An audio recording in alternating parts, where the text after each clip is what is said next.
Hi,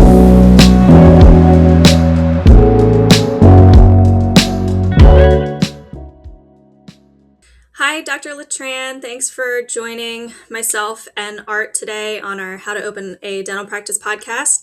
We're really excited to have you here. Obviously, you have a lot of experience that you're going to share with us about how to open a dental practice. So, we're looking forward to getting your perspective and hearing more about your journey. And a quick shout out to our Dental Nachos group. I know that's where we met, and we've gotten a lot of great connections from that group. And access to individuals and dentists like yourself nationwide. So we're really excited to meet with you today and hear more about your story. Glad to have you on our show, Dr. Tran. One, I know we have a lot of questions. One question is, um, how long have you been a dentist, and why did you become a dentist? Well, how long have do you think I've been a dentist? Well, I don't know. I know you got a lot of experience based on what I've heard, what I've seen, and people talk about. But I have no idea how long you've been a dentist. Yes, I've been a dentist going on 33 years. Okay. And the reason why I became a dentist is it was really by process of elimination. This is back in 1980, 88, when I was trying to decide what I want to do. I knew I wanted to go into healthcare. So I looked into medicine, pharmacy, medical technology. Um, yeah, I think those were the two or three things I looked into, and then I didn't seem to like any of them. And one of my friends just out of the blue said, "Why don't you become a dentist?" So then I became a dentist. So it's really by process of elimination, uh, and but it's been most rewarding because I think if I ended up in the other ones, where you essentially an employee, Hmm. right? If you're a doctor, you usually associate with a hospital and all that. Or doctors, especially nowadays, are very much insurance driven and all that. I don't think I would have been happy because I'm very much a do things my own way. So, I mean, having said that, I'm assuming you're obviously a practice owner. That's what we're Mhm. discussing. Yes, But when you yes. graduated from dental school, how long did you do associateship before you went into your own practice? Yeah, so I graduated in 93. I did a GPR, a general practice residency at the VA Loma Linda, because I used to live in Southern California, in Riverside area, and now I'm in Huntington Beach, still in Southern California. I thought I wanted to specialize. And from what I learned, when you do a residency, you get exposed to a lot of different specialties, and then you can kind of choose. Plus, it add to your resume. Hmm. And I did the 1 year, and then I decided that I didn't like anything in particular. I like a little bit of this, a little bit of that. So I stay as a general dentist. And then I worked for about 3 years, almost 3 years. And then I bought my very first practice in September 1997. Okay. And you already mentioned it. So you went in and you purchased a practice, correct? Yes, so I'm on, over the years, I've purchased eight Okay. and, bought, sold. Some of them moved the practice, so bought a building, gutted the whole thing out, built everything brand new. So I have that experience both from practice acquisition and startup per se, because once you move your practice location to a different location, you go through everything that you do with a startup. You go to the city, you talk about permits, you check out the location, you deal with the landlord, all of that one, all of those wonderful things that you do. So I mean, I'm looking at your resume. It speaks for itself. So you've been involved in doing a lot. And when you first decided you were going to go into ownership, you recall why you purchased the practice? Why didn't you do a startup? Did you ever thought about doing a startup? I did, and to be honest with you, when I was an associate, whenever the office was slow, it stressed me out. So back in the early 90s, usually as an associate, you have a guaranteed salary. So it Hmm. doesn't matter if patients show up or patient don't show up. I used to work on a salary and a bonus based on the production. What I notice is when there's no patient, I just get frustrated because I have nothing to do. you Mhm. know. and and so I know that I like to keep busy. And from what I understand, sometimes when you do a startup, there's no patient, right? Nowadays, there's ways to do advanced marketing, but back then, it's a, you're gonna just sit there and wait for the walk-ins per se. So I really did not want to put myself in that position, and I thought if I buy an existing practice, there's already some patients, I'm gonna be better, and it actually fit me really really well. To this day, if it's slow, I just get really frustrated. Like I get stressed out when it's slow. Yeah. I just need to do something. So that's why I didn't really want to do a startup. And so I'm working on my ninth acquisition right now. Oh wow! Yeah, Congratulations. yeah, thank you. I mean, like I'm keeping and buying and selling. So right now I have two, plus this one which is gonna I'm going in with a investor friends.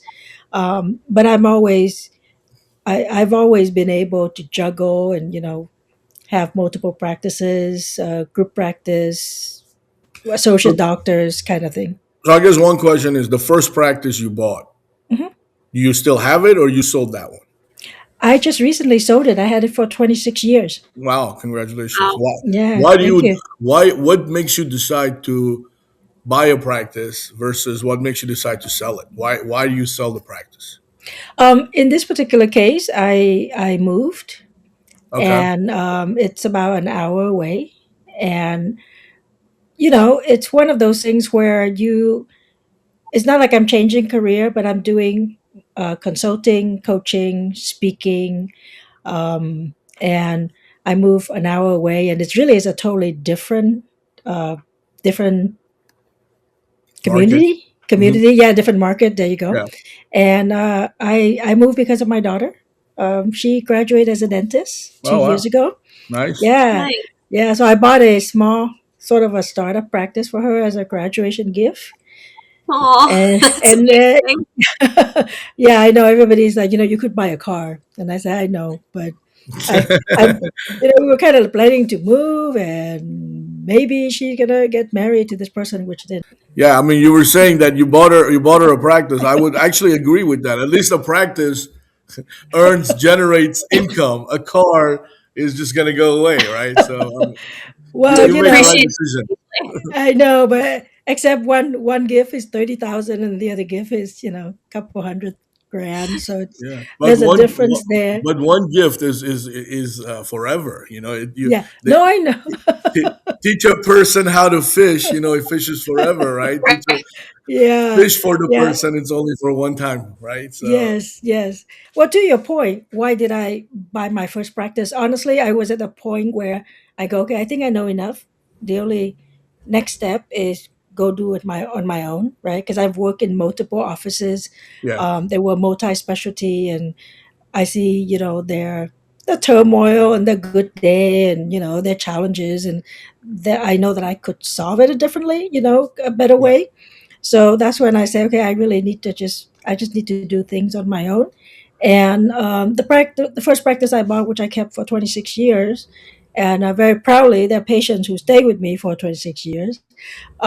That first practice was only 5.5 miles from home, okay, and that was really one of my decisions. I wanted to be close enough where I can quickly drive there, but then I don't have to see my patients at the supermarket. yeah, Because Yeah. that's one of the things that I went through too when I'm working somewhere, and I go to the supermarket, and in front of me is a patient, and back of me is a patient. yeah. So So I think yeah, one question everybody would ask or would want to ask is, how do you find these practices to buy? How do you find them? well, yes. So I personally would work with a broker, and even if I want to start up, um, one of the things that our dentists like to do is they like to do everything themselves, and sometimes they are not the expert. So I understand you help people set up practices, correct? Correct. Right.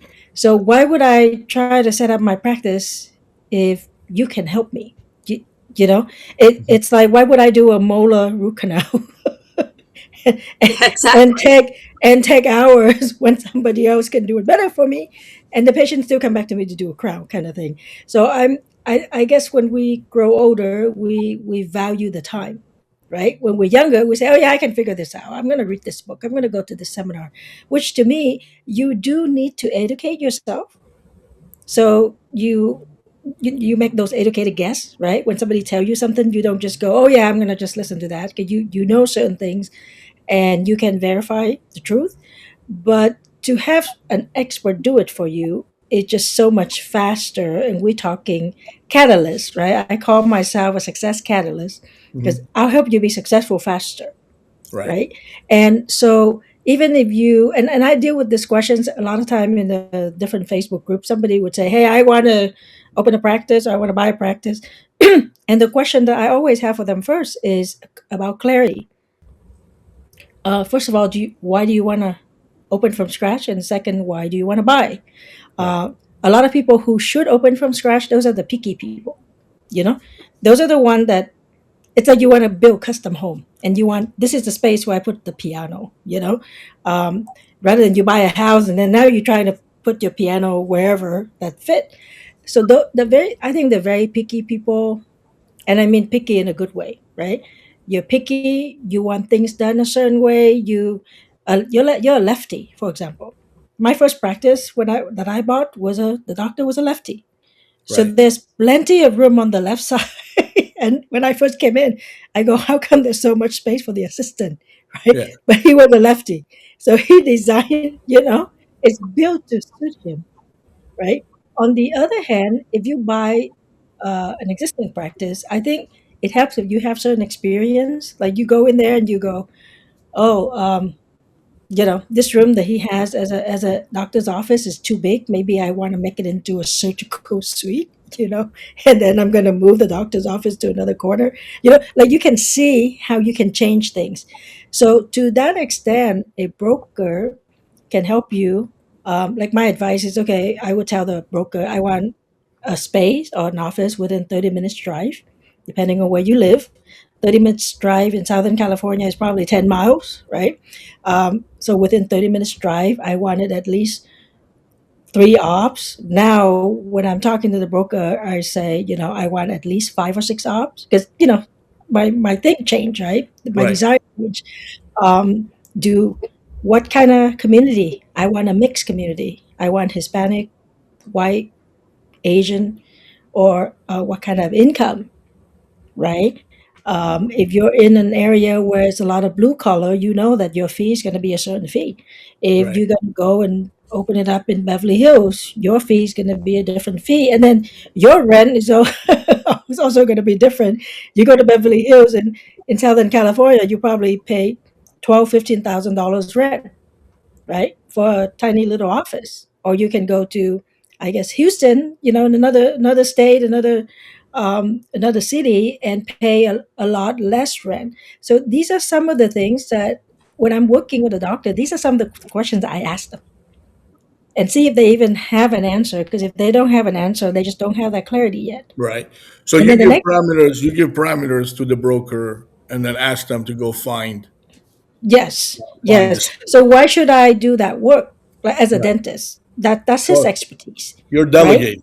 Right. You're Yeah, managing. and You're delegate. yeah, Right. and if he come back and he said, "Okay, we have this suit over here and it's 1,500 square foot," then I probably say, "Okay, now go call Art and see how he can help you figure it out, with this 1,500 square foot, right? And how you would set it up and all of that." Again, the doctor can figure it out himself or herself, but most of us have never designed anything, right? If you just come out of school, Right. we yeah, I'm good in going into an office and say, "I don't like this." But if you want me to draw from scratch, that's a different story, right? Sure. When I drew my first blueprint, when I bought my first building, um, in 97, 99, and then I bought another one in 2004, and then I moved in 2005. I mean, like, I hate those big papers with the construction, the construction paper. Yeah. No, I But hear you. yeah, Um, but I'm good if you show me the thing and I go, "I need the bathroom to be a little further back." You know what right. I'm saying? But don't ask me to design the thing because I'm not good with that. That's not my strength. Sure. Right. No, you're doing it right. So when you find the space, so let's say you found the location, you found the practice and you want to purchase it. What are some things you look for in the practice to decide if this practice is a good fit for you? Well, there's a few things. If I'm buying a practice, you say, instead Yes. of building. Yeah, if I'm Yes. buying a practice, number one is one of the first thing I look at is how similar I am to the cellular doctor. If I am young and the cellular doctor is 60 years old, or that he's retiring, that may be a challenge. Somebody may not want a young doctor, because again, I'm going to inherit the patient base, right? And hopefully they all stay. So how similar I am to the selling doctor is not a deal breaker, but it will help a lot in transition. Secondly, is what is the upside potential? So, for example, if I'm taking over a practice of somebody who is older, say, and this person doesn't see kids, and I see kids, that's an upside potential. I can add, oh, I'm going to see kids. I'm going to do braces, right? Right. If I'm taking over an office that is not doing implants, now I don't like doing implants, but I can bring in, I know that my motto is I can bring in No. No. a specialist, right? So I'm looking at all these upside potential to determine should I buy this practice. If I'm going to buy a practice and the selling doctor is very aggressive with diagnosis, every single tooth is already a crown, right? Kind of thing when you do the due diligence. When I come in, how do I increase the production, right? Right. So I look at those things, and I think a lot of those come with experience. A young doctor looking at a practice may not be able to see that unless, depending on where they've been working and what they know. Okay. So doctor is one of them, and then what other things? You're obviously looking at collections. You look at setup of the practice. Yes. Okay. How And often have you purchased a practice that you changed the setup? You've done already. You said 9 acquisitions, right? Um, I'm on the ninth one. Change the ninth setup in what sense? Like the the flow of the practice, like equipment wise, how often do you buy a practice and you add equipment or you change equipment? I think the main change when I take over a practice would be equipment, right? Because if I walk in and I don't like the layout of the practice, I probably won't buy it. Got it. You know what I'm saying? Let's say I want some privacy and this practice is not big enough and they just open bay or just a partition, then I may not buy it because is there a room for me to build a wall to have one room with a door kind of thing, Right. right? But as far as equipment, depending on how you practice, for example, one of the practice I bought back in 2004, I already know I have to fix this whole thing, right? When I buy it, because the equipment was old, the way the practice was, as the right wing is hygiene, the left wing is restorative, and you know, the But there's a administration lot was of in the people that middle. purchase practice. There's a lot of people that buy practices like that, and then they feel like they made a mistake afterwards. I guess that's part of the reason why we're having discussions to see what inspires you to buy a practice and what kind of practices you wouldn't buy. So you're saying you would not recommend purchasing a practice if you're going to go in there and renovate the whole thing. No, no, no, no, no, no. That's not what I'm saying. Okay. What I'm saying is like this particular practice that I'm describing to you. Hmm. I bought it knowing that I will need to change the whole thing, Okay. right? So we go back to what I said earlier to the transition and the upside potential, right? So if this office has an upside potential and I come in and I know that I'm going to have to gut this whole thing and build it up again, right? My thing was more how do I stay, in operation while I'm trying to renovate this. So, for example, that particular practice, it was a 3,400 square foot building. I kept 1,000 square foot on one side, and I just knock off the 2,000, Sure. and You I phase it and I out. You phase it and out. and I build it brand new on the 2,000 square foot, and then Hmm. the 1,400 square foot later on, I just did demolition, and it became a tenant suite. right? So I rent it out to someone. Right. So I So have a question, not for you to, don't forget what you were saying. mhm, So for that particular practice, right? I'm sure when you're buying a practice, you're paying a little more, usually for goodwill, for the right, equipment and the build up. absolutely, But in yes. this case, you're going into a practice and you're demolishing everything. Hmm. So why pay for it and demolish it where you can? Why not cut a deal where you're only buying the patients and you're building? If there's a space available next door, you're taking that space, you're building that space, and let go of the build out that exists for the existing doctor. Why Well, not a process like that? I see what you're saying, but first of all, the reason I wanted to buy this practice was because I wanted the building. And Okay, that's like one of the things that I would recommend to everybody is to so you buy. purchased the Like building in I this. put the Oh, building. that's a Yeah, different story. So you purchased the asset. yeah, Got it. Got yes. But it's people talk about buying the charts and all that. It's harder than you think it is. You know, because especially if you don't have a good transition. I bought charts too. One of the practice that I bought was I just bought the chart because it. Mhm. we were in we were going back and forth with the building, and then he decided he's not going to sell the building. The deal fell through, and then he came back to me and he wanted to sell me the chart because he sold the building to somebody else who's Mhm. not going to make it a dental office, right? So I've done that. Okay. The transition of buying chart only is, I mean, I got my money back. I made money, but it would be more if I had actually been able to buy the building and keep the practice.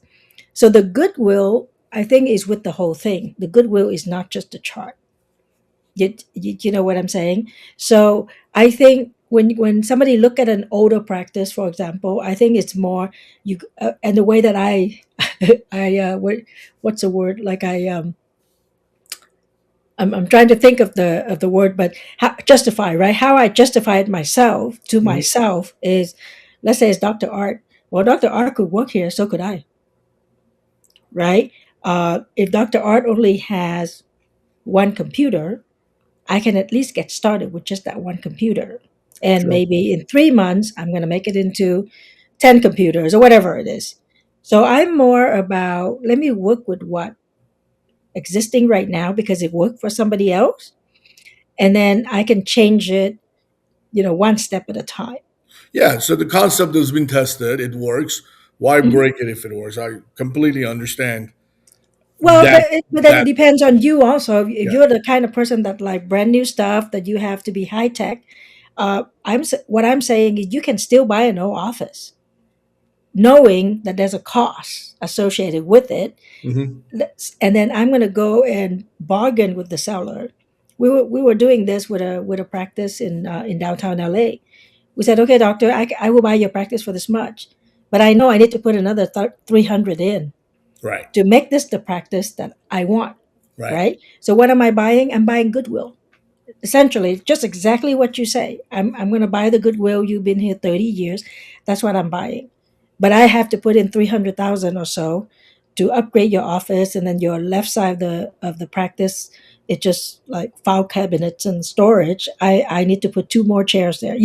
So I can come in and look at it and say, these are the changes So that you would use need to that for happen. negotiation tactic. You're saying you won't buy the Ab- practices at the same. Absolutely, Yeah. absolutely. Because yeah, I can buy your practice, but I can't work like this. I cannot Right. have half of the building be like non-productive. Non-functional. Right. Yeah, yeah. Yeah. Right. So not every practice is worth 70% of the collection, is what you're saying.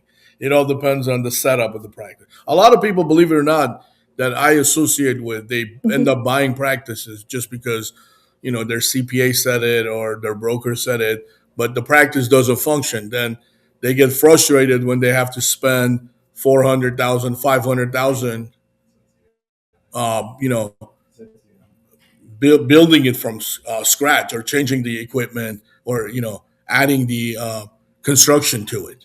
And I think that's where somebody like me can come in to help, right? Because I've been through different scenarios. And if somebody who is young and by young, I mean 5 years out, Right. right? And maybe you work for one practice, so that's all you know, right?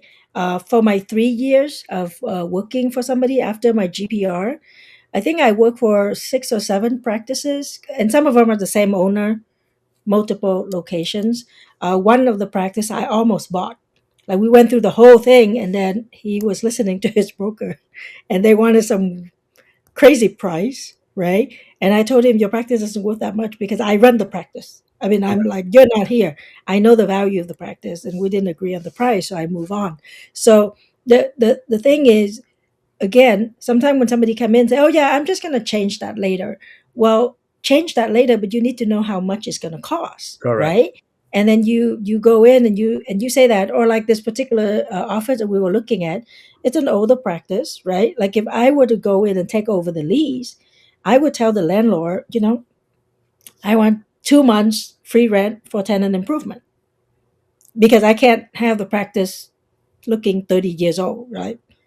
Brown carpet or whatever. And I'm not Right. picky, but you need, like, there's certain things that you know you need to You change. need to evaluate it, right? So Right, you can't right, just buy right. the practice. You need to evaluate the practice. I get it. So now, fast forward to today. I understand you provide mentorship. Uh, Please tell our listeners what do you do, or what Hmm. can you do for them? Hmm. What would be the ideal partnership for you?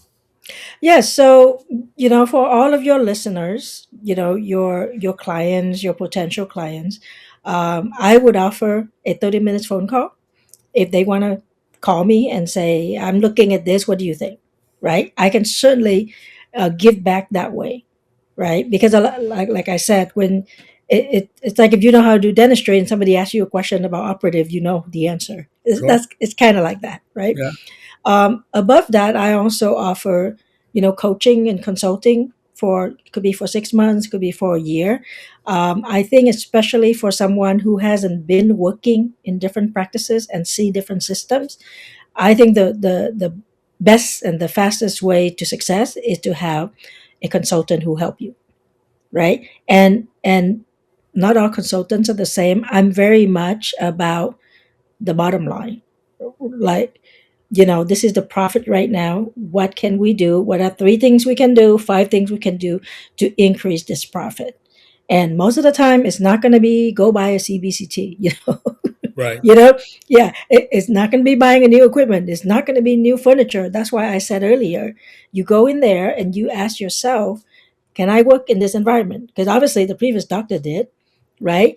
Now there's certain one where you come in, you say, no, there's no way, absolutely no way I can't work like this, or like the practice I look at, well, I cannot have half of the building be non-functional.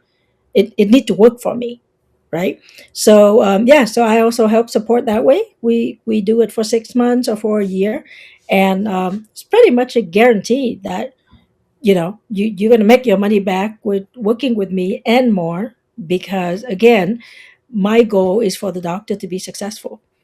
Got it. you So know if I'm a struggling doctor, and I have my place, I can call you for coaching and advising and consulting.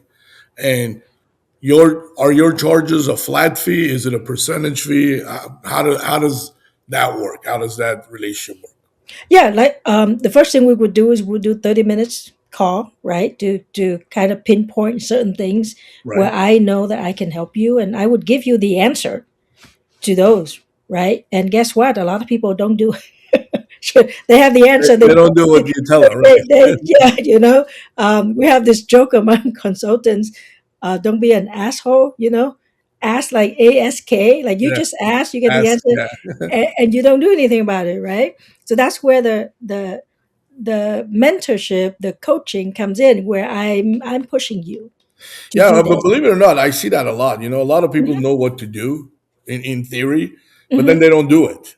Right. Right. Or a lot of people keep saying, I want to buy an office, but they don't. And Yeah. 2 years later, they still haven't bought the office, or they haven't. And I would tell them, okay, if you're not going to buy one, why don't you just go look for space? Yeah. You Well, could. sometimes also people, psych themselves out. They're like, they Mhm. want to buy an office, and then I see them talking to so many people, and they start second guessing the fact that they want to buy an office, right? Right. That's why And then you need to and then they talk. end up not knowing that they want to buy an office or not want to buy an office, so they get confused, right? Yes. So that's why the first thing is clarity. When I talk to a doctor on the phone, our first call is just to find out what is it that you want. And sometimes, honestly, if somebody say, I want to buy an office and this and this and this, and from everything that they say, I know there's no such office, Yeah. like no office doing it 50% overhead would sell it to you cheap, Yeah. because that's a pretty well run office. So when you want look at an office like that, you're gonna pay a higher price, right? And is that what you're looking for? Because you can't look, So there's certain things that I advise the doctor to look at differently, right? So they can make an informed decision.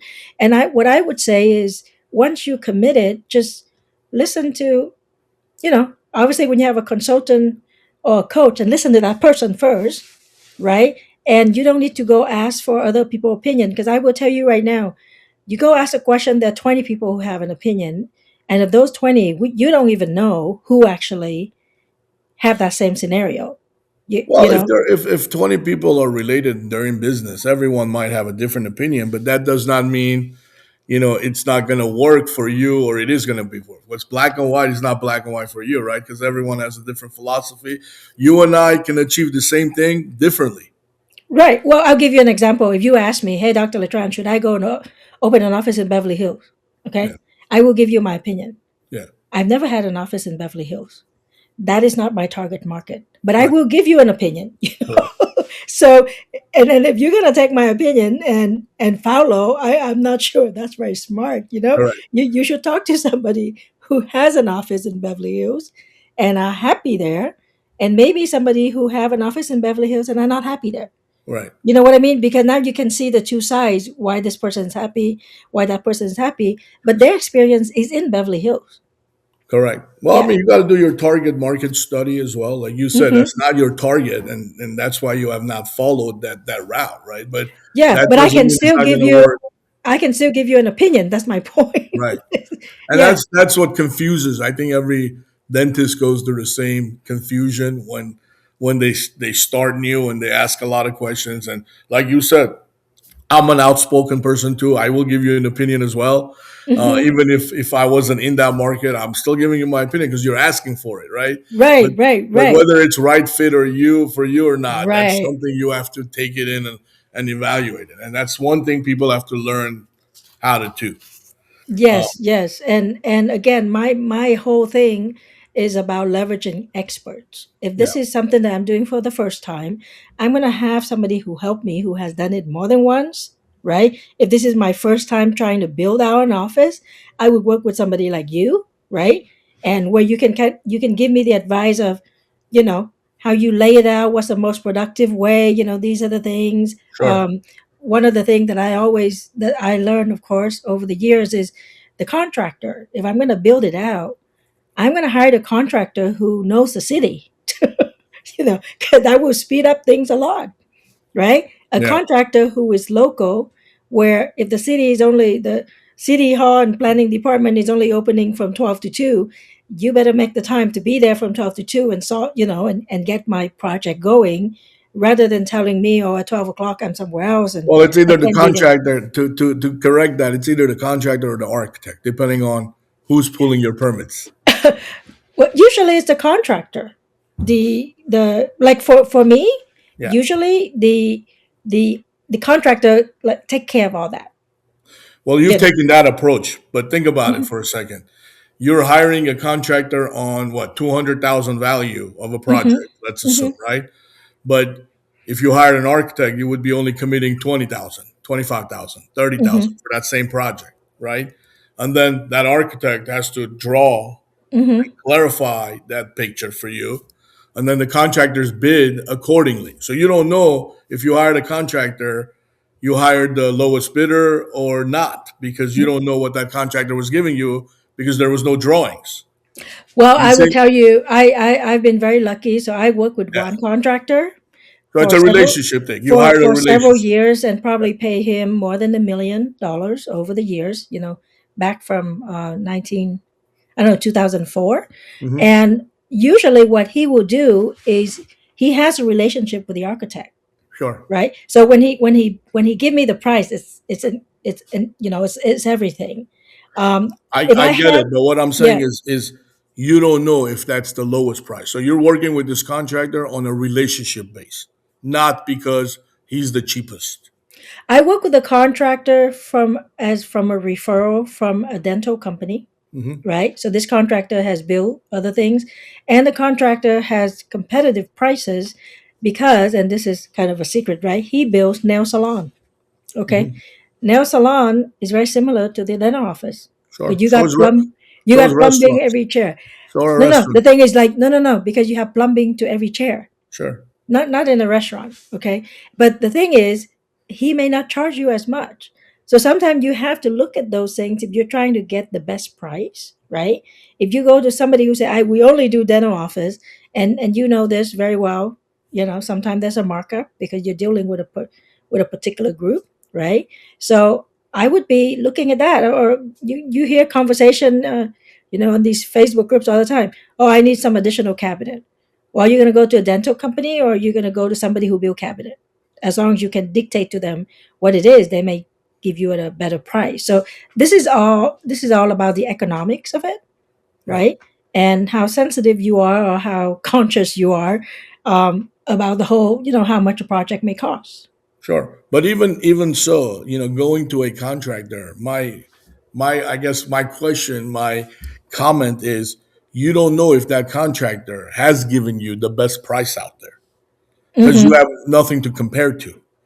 You selected that contractor from a relationship standpoint, right? You're Mm-hmm. saying, I trust this contractor. He knows what he's doing. He's done nail salons. He's also done dental, and he's going to do the correct job for me, right? But you don't know if that contractor is giving you the best price Well, because usually, honestly, because I've done more than one, right? A lot of Mhm. time, it's also they will give me a preliminary drawing. Yeah, This but is the the floor preliminary, plan. correct. The preliminary Yeah, drawing does not give you the specs, right? I can true. give you. I'm a contractor. Hmm. My company also does construction, right? When Hmm. we bid, right, and I have a preliminary drawing, I do a preliminary drawing. The specs aren't there, So my prices are approximate until the specs get finished, right? Now, when the specs are there and you have full set of drawings and I'm bidding, at that time I'm bidding so I get the job, right? So if I'm bidding with another contractor, now we're kind of it's a price match. Now you can say, okay, apples to apples, this contractor is giving me the same product at a lower cost rather than an approximate cost, and then the cost adjusts to what he draws. Yeah, well, I guess I've just been lucky Yeah, because that's what I'm saying. You've I been would go by that preliminary drawing, and the different contractors may give me a bid, right. right? If everybody is within, I'll tell you, let's just say they're all within 50K Mhm. difference, then I'm going to pick who has connection to the city, Right. right? And of course, that I like that person or whatever. Um, those are I think the nuances that you don't know when you first start Yeah, because yeah. you're paying you're working with, like I said, relationship Mhm. comfort because you know that contractor and you're doing it right. You've selected someone, and since early '90s you're working with this person, and that's the best way you can do it.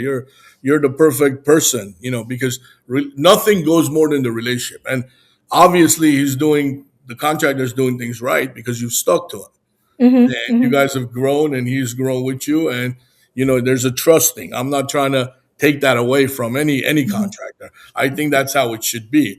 My comment was more so on when you did it the first time.